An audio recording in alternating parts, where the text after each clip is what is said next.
Hi friends, my name is Jess and welcome back to Books Past Bedtime. Today we are going to be starting a very fun themed reading vlog. I'm very excited about this. I've been wanting to do this for a while and I'm finally just getting it done. And so in this reading vlog, I'm going to be reading 5 books that have been very kindly gifted to me by my fellow bookish friends. I thought this would be a fun way to show my gratitude to them for sending me books and also to talk about books with them that they may have loved or enjoyed. So let's just jump right into my TBR and I'll share with you what I will be reading this week. So the first book I have here on my stack is Watch Over Me by Nina LaCour. I believe that this is a magical realism, maybe it's queer, and it's about this young girl who graduates from high school and doesn't really have a lot of direction, so she decides to move to this farm in California. She starts working there. I think there's a lot of ghosts there. I think it's like a little bit of a paranormal read, but while she is on this farm in California, she confronts her past and works through some trauma. I believe that this book is about grief and growing and learning how to continue your life in spite of that. This is all conjecture, I'm not totally sure, but that's what I've gathered this book is about, and it is so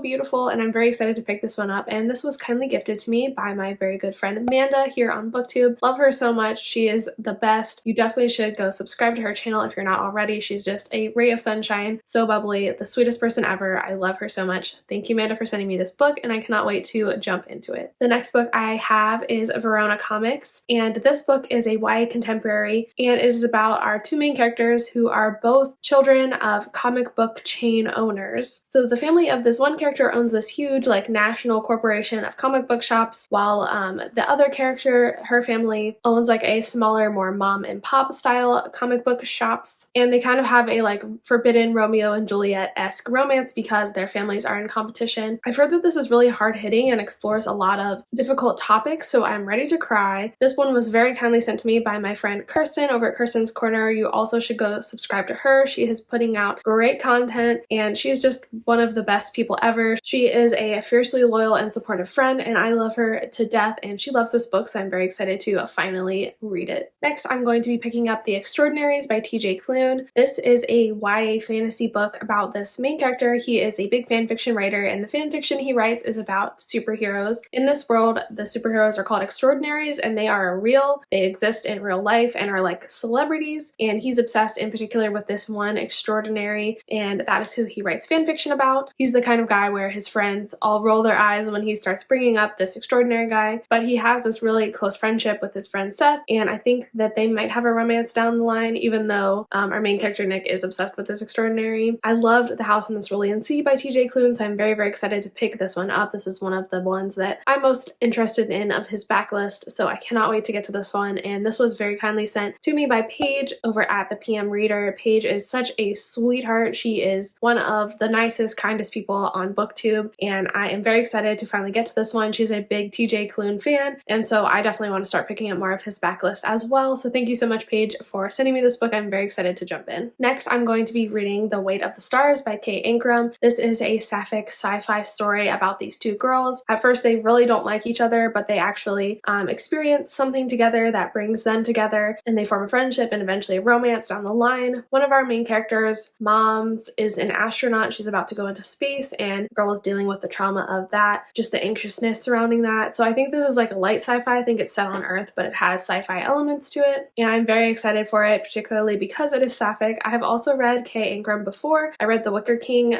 last year and absolutely loved it. I thought it was so good, and I really like their writing style, so I'm very excited to jump into this one, and I think I'm really gonna love it. I mean, sapphic sci-fi, why would I not love it? This was very kindly sent to me by one of my oldest BookTube friends, Mare. Mare is super creative and creates some of the most interesting content on BookTube, so I definitely would go subscribe if you are not already. Thank you so much, Mare, for sending me this book. I'm very excited to jump into this one as well. And finally, I am going to be reading All Boys Aren't Blue by Georgia M. Johnson. I did want to point out previously on my channel that I did incorrectly refer to Georgia M. Johnson with he, him pronouns when they use they, them pronouns. I'm very sorry for that. That was a insensitive and just stupid oversight on my part, but moving forward, I will be referring to them with their preferred pronouns. So basically, All Boys Aren't Blue is a memoir of George M. Johnson's life. George takes us through their time as a child all the way through to adulthood and how their intersectional identities influenced their life, growing up Black, queer. They talk about gender, masculinity, family dynamics, Black joy. This book was kindly sent to me by my friend Rachel. Rachel is such a sweetheart, has some of the best content on BookTube. I love her channel so much, and I was so grateful for her sending me this book. She sent this to me when I hit 1,000 subscribers, and it just was so sweet, meant so much to me. I'm very excited to pick this one up. This was one of Rachel's favorite books of last year, so I can't wait to jump into this one. And this is the first one that I actually read for this reading challenge, so let's talk about what I thought about it. I actually ended up listening to this one on audio, and it is narrated by George Johnson themselves, so it was a very great listening experience, and I definitely really recommend the audiobook. I loved hearing them tell their own story, and I thought it was an even more impactful experience. I loved this book a lot. I feel like it's very hard for me to review nonfiction because at the end of the day, this is George's story. It is extremely valid, and there's no way I can really criticize it, and I wouldn't want to anyway because this is a very beautifully written story. It is a very powerful read. I feel like it would appeal to a wide audience. Really is a good way to learn about intersectionality and the issues that Black queer people face in the world every day. I thought that this was a really great read and was beautifully done. I really enjoyed it. I can't do anything but give it 5 stars. I absolutely loved it, and I would really implore everyone to read it, to check it out. It was such a great read, and I'm very grateful to Rachel for sending me this book and encouraging me to read it. I really wanted to anyway, but that just made the experience even more special, so thank you very much, Rachel. And I have also started The Extraordinaries, so that is the next book we will jump into now. Hi friends, if you hear a whir in the back, it's my laptop. She's working hard, but she's a little out of shape and she's huffing and puffing. But she's doing her best, so I'm sorry about the noise. But I failed again at giving you a 50% update, and I've actually finished The Extraordinaries by T.J. Klune. The lighting is just not very good, I'm sorry. It's nighttime. But I actually ended up loving this book. I thought it was so much fun, and that's why I didn't have a 50% update, because I just absolutely flew through it. I listened to it on audio, and I really enjoyed the audiobook. I would definitely recommend if you are interested because it was a lot of fun, and I really enjoyed the narrator. He gave a really good voice to our main character Nick. So basically, just as a little refresher, this book follows our main character Nick, and in Nick's world, superheroes and supervillains exist. So he is obsessed with this superhero called Shadowstorm. He writes fan fiction about him, wants to date him, is in love with him, all that stuff. And Shadowstorm has an arch nemesis called Pyro something or other. It's bad that I forget this, but I don't remember his exact name, but he's fire villain. And Nick is like our typical like angsty teenage boy. He actually lost his mom before the events of the book, so he's dealing with the grief of that still, but his dad is really great and supportive, and he has a lot of great friends. In particular, he has a really close best friend named Seth. Seth is just like a little cinnamon roll. He is the sweetest thing ever. The whole book is really funny because everybody around Seth and Nick understand that they are perfect for each other, that they are both in love with each other, mutual pining out the wazoo, but Nick is like very oblivious to everything. He is an ADHD 16-year-old boy, so he is just all over the place, and that was one of my favorite things about this book, is that I feel like Nick just had a really strong voice. He very much felt like a 16-year-old boy with ADHD. The narration style and the way everything was done just characterized him so well that he just seemed so real and very much fleshed out, which I really appreciated. And I also really liked his friendship with Seth. I thought that was so cute, and their like eventual little romance, then once Nick finally stops being an idiot, is just so sweet and wholesome, and I loved it so much. This book is actually plotted really well too. I can very much tell that T.J. Klune was a fan fiction author, and I don't say that as an insult. I love fan fiction, and I think that it has a lot of qualities that I would like to see more of in regular fiction because I think they work really well, and in particular this book was just plotted so well. It was very page turning, and it just had that addictive quality that like kept me coming back to it and kept me thinking about it all the time when I wasn't reading it, and I think that that is a result of T.J. Klune's fanfiction experience. I really do. So I really liked that aspect of the book. I also thought it was really fun. I'm not a huge superhero person, but I really liked this book. I thought it was a lot of fun. And my friend Paige, who actually sent me this book, I was talking to her about it, which was super fun. That's what I'm really liking about this vlog, is I can actually like talk to the people who sent me these books who also enjoyed them, and it's just like a little bonding thing. But I was talking to Paige about it, and she was telling me that there's a sequel to this book, and I was like, I didn't even know that. Now I'm even more excited. So I'm looking forward to that. And this book didn't really end on a terrible cliffhanger or anything, but it definitely will be fun to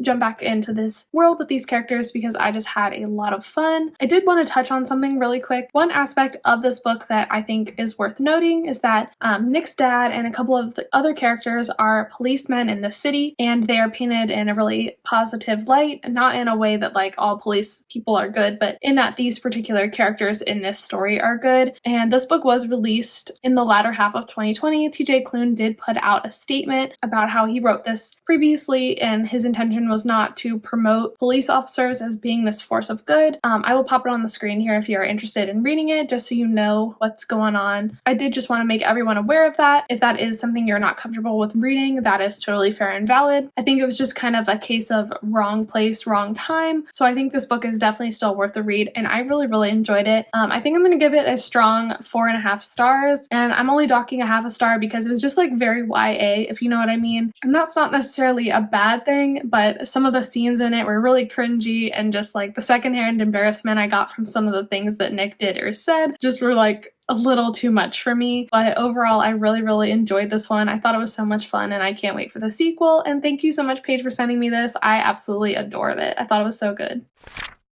Yay, a 50% update finally. So the next book I have picked up is Watch Over Me by Nina LaCour, and I am really loving this so far. This was kindly gifted to me again by my friend Manda. Thank you so much, Manda. I'm really enjoying this one, and honestly I think you would really like it as well, so you should definitely read it next so we can talk about it. But basically this follows our main character, Mila. Mila grew up in the foster care system, and when she turns 18 she accepts this job to intern on this farm. This farm is filled with other foster kids. She gets to help teach them and look after them and work on this farm, but this farm is haunted. It has literal ghosts on it. There is also a lot of things that trigger Mila's trauma in her past around her, so she is kind of working through that, especially being off on her own for the first time. So I'm about 50% of the way through right now, and I'm honestly really loving it. I really love Nina LaCour's writing. It probably wouldn't be for everyone because it's kind of speculative in a way. Like, it's not very concrete, like this is what's happening and then that happened. It's quite flowery and lyrical, but I really enjoy that kind of writing, so I'm really vibing with it. I also love, like, it's got pages with like not very much on it, and it just makes it really quick to get through, which I love in a book. I love a short book that packs a huge punch, and this one is really doing that so far. Mila is definitely a very interesting character, and she's kind of noticed some weird things about the farm too. Everybody except her and the little boy that she teaches all have some piece of gold jewelry, which like signifies that they belong in that family, and Mila really wants this piece of gold jewelry, and so does this little boy, but they're like, they don't really know why everybody has this jewelry. It's almost like cult vibes, if you know what I mean. It's just really fascinating. I'm really interested to see where that goes, and I'm worried about it being so short because I'm like, how much more can happen? But there's really been a lot that's happened in the short span of time, and I think that's what bodes so well to Nina LaCour's writing style. It being just whimsical and almost minimal enables her to tell a lot of story in few words, so it's really boding well for the story. I really am enjoying it so far, and I am excited to see where it goes, and I will let you know ultimately what I think of it. But right now it has the potential for me to be a 4 or 5-star book depending on the ending. I really would like to explore more of Mila's past and her grief and trauma that she experienced, and have see her work through that a little bit more. I'm also interested in like the ghost storyline. There are literal ghosts on this farm that everybody can see. Everybody on the farm seems to have like their ghost, the one that they see all the time that they relate to, and that kind of appears for them, follows them. So I don't know what that's about either, and like the culty vibes of the weird farm. I don't know. It's really good so far. I'm really enjoying it, and I will let you know what I think when I finish it. I finished Watch Over Me by Nina LaCour, and I ended up really loving this book. So one of my favorite parts about it was the writing. The writing was just so beautiful. There are very beautiful lines in here, and like I talked about in the last clip, it's very minimal. There's not a lot of explanation. There's not a lot of like building of the setting, building of the characters. There is, but it's done very minimally. They're in very few words, which I just think is so impressive to me. I don't like reading more than I have to, so I love this book and how it was written. It really vibed well with me, and I loved all of the short chapters. It was very quick to fly through, but I feel like it really packed a huge punch, which is so impressive with so few words, so I loved that aspect. I also loved Mila as a character. I thought that she was a super interesting character and had a lot of good in her. I also loved Lee, the little boy that she takes care of. He was was so sweet and he just broke my heart, and I just loved seeing him interact with Mila. I thought that they were really cute together as like a teacher-child relationship, you know. I also really loved the setting of this book. The farm that Mila went to definitely had culty vibes, and it definitely had ghosty vibes. There's ghosts floating around everywhere, but I also just liked the setting. It was in California by the sea, just really beautiful descriptions that I loved reading about, and I just liked the kind of vaguely unsettling vibes that the ghostiness and the cultiness gave this book. It made it really fun and interesting and like compelling to read because you were like, what the hell is going on? So overall, I really loved this one. I think I'm gonna give it 4 stars, maybe 4.5. It just didn't quite have enough to be a 5-star read, but I definitely think that this is a really good book, and I think it is really valuable in terms of like seeing healthy representation of working through trauma. I loved the metaphors that were used surrounding that, and I just loved this book. So thank you very much, Amanda, for sending me this. Like I said, if you haven't read this yet, you should read it because I think you would really like it. But yeah, everyone go sub to Amanda because she is the best. Thank you so much, Amanda, again, and I'm so glad that I read this one because I absolutely loved it.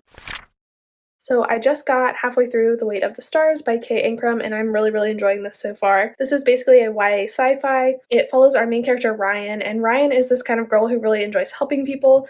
Whenever there's a new kid at school that doesn't really fit in with anybody else, she kind of takes them under her wing, and she has this like motley crew of friends that she's helped that are very much like a found family. And this new girl moves to school. Her name is Alexandria, and she is kind of an outcast. She doesn't really fit in. She seems very angry with the world, so Ryan decides to befriend her, and she learns that Alexandria is actually the daughter of this woman who has been in space for Alexandria's entire life. So Alexandria is really interested in sitting outside and trying to catch radio signals, radio messages from her mother up in space, and Ryan starts helping her with that. This book is very light sci-fi. It's really just about life and dealing with things as a teenager. I really love the found family aspect. All of the friends in the group are very well fleshed out and very interesting to read about. I love all of them already. I also love all the casual diversity in this book. I believe our main character is sapphic. Her brother is mute. He doesn't speak. One of her best friends, he has parents that are in a polyamorous relationship, so he has 3 parents. And everybody in the friend group is just very unique and diverse, and I just absolutely love that. And it's not like a thing, like it's just how it is for everybody, which is my favorite way to read about diversity. I just think this is a really well done book. I'm really enjoying it so far. I really like Ryan and Alexandria's characters, and I'm hoping that they have a romance because I'm kind of starting to see that, but it's definitely a slow burn, slow build kind of thing, so I'm not totally sure if that's going to happen or not, but I'm hoping for it. I'm also really liking the writing style. I have read K. Ancrum before, so I knew that I liked their writing style already, but this book just confirms it even more. It has very short chapters, so it's easy to fly through. I love a short chapter, so I'm really having a good time with this. It's a really quick read, and I can't wait to finish it up. So I did finish The Weight of the Stars by K. Ancrum, and I absolutely loved this book. I haven't totally decided my rating. Maybe once I talk through it a little bit, I will, but oh my gosh, this book was so good. I loved it a whole lot. I feel like I just really vibe with K. Ancrum's writing style. Again, it's like similar to kind of how I described Nina LaCour's. It's minimalistic, but it's also like poetic and beautiful, and I just really vibe with that kind of writing style. I just think that the more you can say in the fewer words, I don't know how to word this.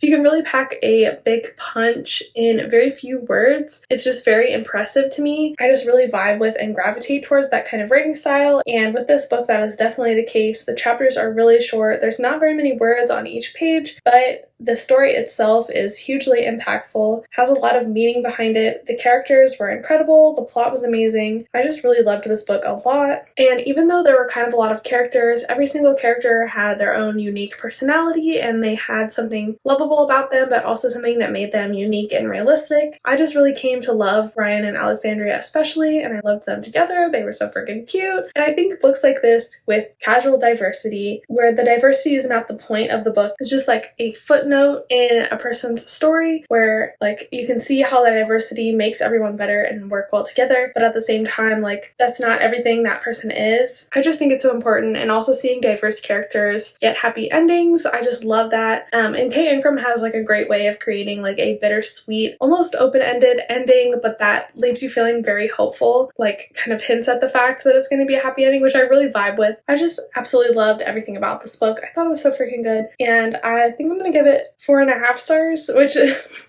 sounds annoying after I just ranted about how much I loved it, but I don't know that this is going to be like a long-term favorite for me. I'm kind of gonna simmer on it a little bit. I am kind of stingy with my 5-star ratings. It has to be for a book that I know like I will forever recommend. And this one, while I loved it a lot, I'm not quite sure if it was quite to that 5-star point, but after I sit with it a little bit, I might let you know in my overall wrap up if anything changes, but for right now it is a 4.5. I absolutely loved it. Thank you so much for sending me this, Mare. This and Watch Over Me are probably my favorite. Oh my gosh, I love the Extraordinaries too though. I don't know what's my favorite. I'll let you know in the end, but I absolutely loved this one. I thought it was so good, and thank you again, Mare.